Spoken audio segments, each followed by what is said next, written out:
Saat Rasulullah tiba di langit ketujuh dan bertemu dengan Nabi Ibrahim, Rasulullah kemudian naik ke Sidratul Muntaha yang merupakan akhir dari perjalanan Mi'raj Nabi Muhammad SAW.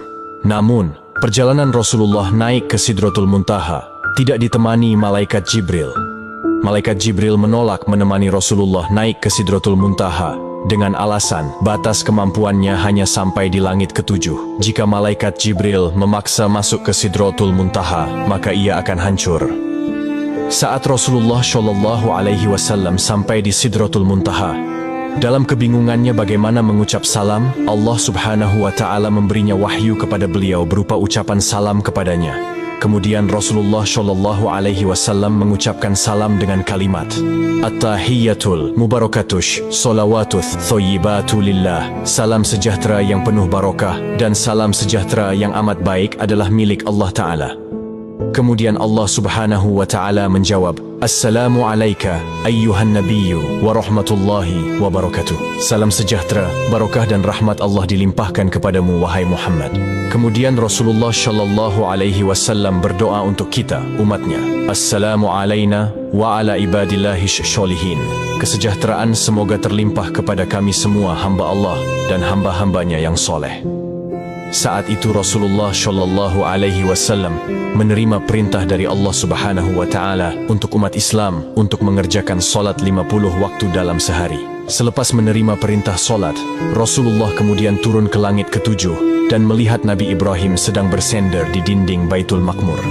Dilanjutkan turun ke langit ke-6 dan bertemu dengan Nabi Musa alaihissalam. Kemudian Nabi Musa bertanya, Wahai Muhammad, dapat apa engkau dari Allah tadi? Rasulullah menjawab, Aku mendapatkan perintah dari Allah untuk melaksanakan solat 50 waktu dalam sehari. Nabi Musa kemudian berkata, Wahai Muhammad, apakah engkau tahu jika aku memiliki umat yang sangatlah kekar dan besar, namun umatku tidak sanggup melaksanakan kewajiban itu? Lalu bagaimana dengan umatmu yang kecil? Kemudian Nabi Musa menyarankan Nabi Muhammad untuk kembali menghadap Allah meminta keringanan. Nabi Muhammad kemudian kembali menghadap Allah dan meminta keringanan atas solat 50 waktu itu.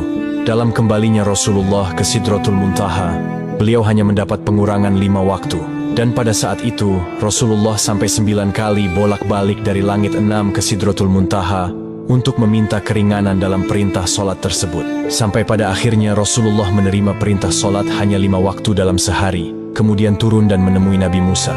Dan saat itu juga Nabi Musa kembali menyarankan Rasulullah untuk kembali menghadap Allah meminta keringanan lagi. Namun Rasulullah enggan melakukan itu karena malu kepada Allah yang sudah 9 kali bolak-balik meminta keringanan.